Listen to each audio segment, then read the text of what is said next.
Hey, what's going on, everyone? My name is Matt Jarbo. This is $3 Theater. And you know what sucks? Getting snubbed for Oscar awards, right? Especially when the film is deserving. Not like Best Picture and Black Panther, because those two things shouldn't go together, but they clearly are. And I completely agree with this article here when it says that Aquaman director James Wan calls VFX Oscar snub an effing disgrace, which is absolutely wholeheartedly true. If you have seen Aquaman, especially on larger, if you've seen it on larger displays, if you've seen it in a large format theater, you see all sorts of amazing things in that particular film in regards to its visual effects. But one of the things that it's not going to get is nominated. It got snubbed out of it. It did. It got really snubbed. In fact, the Kelvin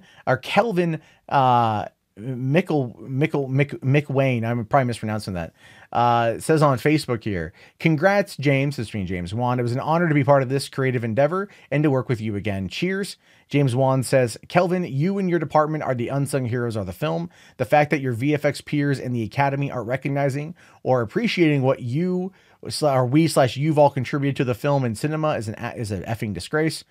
Kelvin responds, "I'm with you, James. It was a complete shock to everyone that we are not in the top 10 films that will be presented to the Academy VFX Bake Off. The selection process is very flawed, in my opinion, and too open to influence." Now, keep that in mind, too open to influence. Now, just scrolling down here, taking a look at what films made it into the shortlist: Ant-Man and the Wasp, Avengers Infinity War, Black Panther, Christopher Robin, First Man, Jurassic World, Mary Poppins, Ready Player One, Solo, Welcome to Marwen. Those are the films that made it into the shortlist. A little bit weird, isn't it? Ant-Man and the Wasp, good movie, but the VFX of that being better than Aquaman? Oh, God, no. Avengers Infinity War, yeah, those are pretty good, but still, that would be up there. Black Panther, no, not at all. Christopher Robin? No. First Man, I would argue yes, because the effects of going to the moon.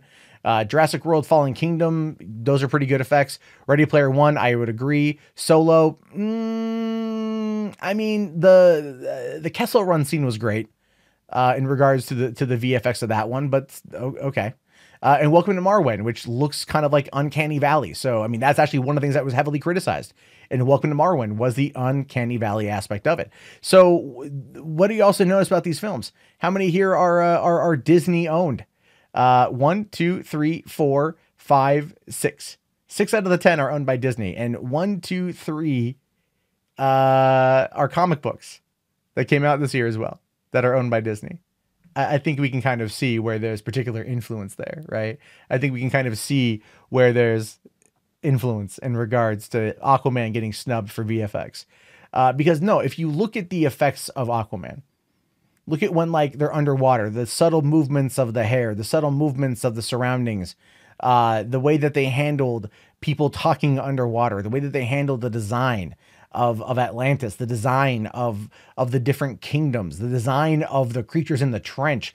I mean, just the VFX shot alone of Aquaman diving off of the boat and carrying the flares while the freaking the monsters of the trench are following them down, and how iconic and symbolic and beautiful and terrifying that image is. And that did not get in the shortlist for the VFX Bake Off for the Oscars. No, there's clearly an influence here. There is clearly an influence. And I completely agree with James Wan that them getting snubbed is absolutely ridiculous and is just, it's an absolute shame.